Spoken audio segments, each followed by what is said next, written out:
We have an important question today in today's Psalm as we look at Psalm 24 today, with it being Tuesday, and want to look at another Psalm that David gives us. And there's a similar question here that he asked back in Psalm 15. And that question that he's going to get to and talk about is, who is able to be in the presence of God? Who will get to be in the presence of God? Who will get to see God? Who can be on the hill of God? Who can be on his mountain? Much as he asked this same thing and answered it in Psalm 15, we're going to see that today in Psalm 24. If you want to turn there with me, and hope that you're doing well today. We're going to begin in verse 1. This is not a long psalm. So Psalm 24, beginning in verse 1. And David starts out here in the first couple verses by saying that the earth is the Lord's and all its fullness. The earth is the Lord's. It belongs to the Lord. Everything on the earth, everything in the earth, everything about creation, because God is the one who created it. It all belongs to the Lord and the world and all those who dwell therein. All those who dwell, all of us, are God's creation. All of us belong to God in that sense as his creation. We're going to answer to God. But the earth is the Lord's, its fullness, the world, and those who dwell therein, because it is God, the Lord, who has founded it upon the seas and established it upon the waters, or upon the rivers. And so David starts out this psalm reminding us that God is Lord. He is our creator. He made all things, everything that exists. He founded it upon the waters, that God established everything in the universe and creation and how everything works.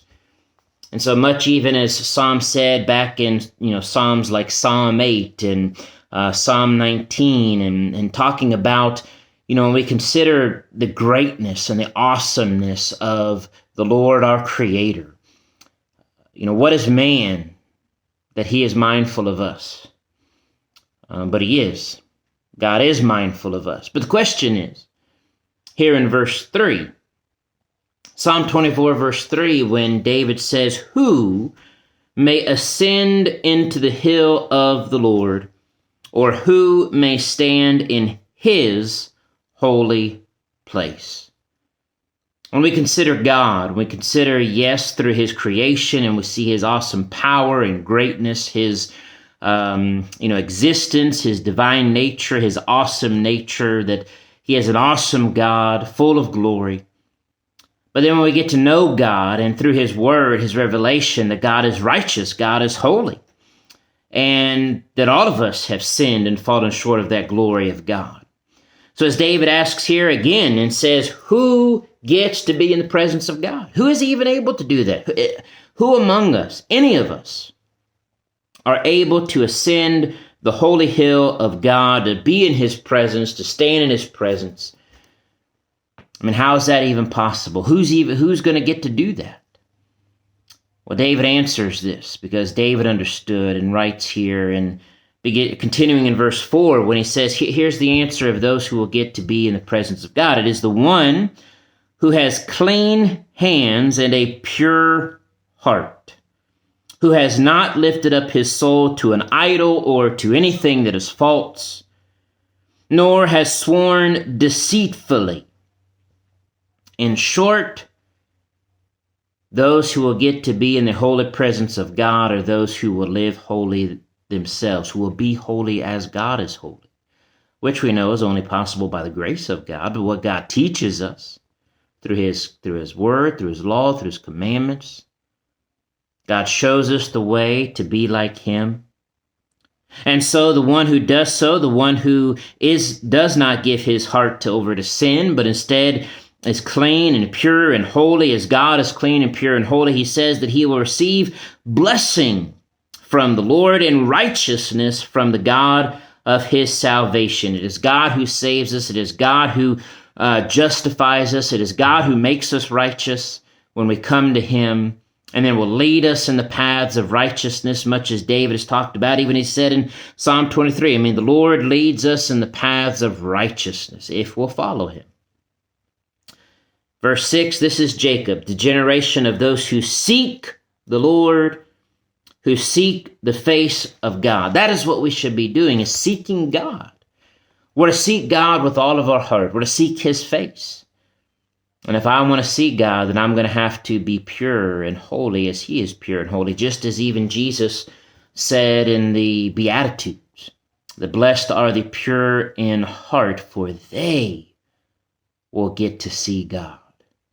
If I want to see God, if I want to be in the presence of God, then I'm going to have to give up sin, get rid of it, have nothing to do with it. Stop following Satan, stop giving in to the lust of the flesh, and instead be clean and pure and holy as God is holy. Live in his righteousness and his light.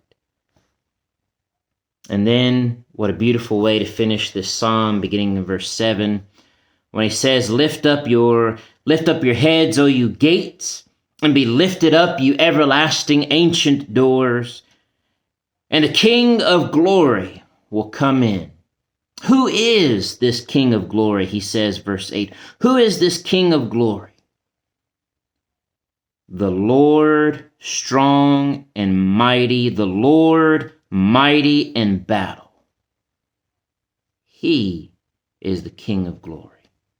Lift up your heads, O you gates, lift up, you everlasting doors, and the King of glory will come in. Who is this King of glory? The Lord of hosts. He is the King of glory.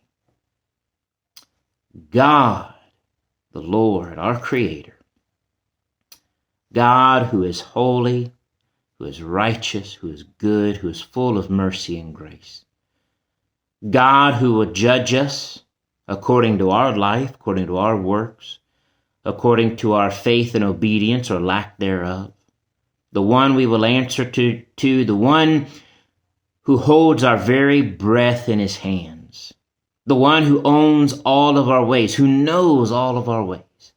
He is the King of glory. And if you and I want to be with the King of glory, to be in his kingdom, to be in his eternal presence in heaven, to be on his holy hill, in the holy presence of God, it's possible. No, we don't deserve it. It's kind of what David's getting at, even as David says, what is man that God's mindful of us? Psalm 8. We're not worthy in and of ourselves. None of us could ever, on our own, be able to stand in the presence of God. But because God is full of love and mercy and grace, because he has provided a way for us, especially now in Jesus, that we can be forgiven of our sins and we can live and be holy as God is holy, to be victorious over sin. We can have that hope of one day being in the very presence of God, to behold his face.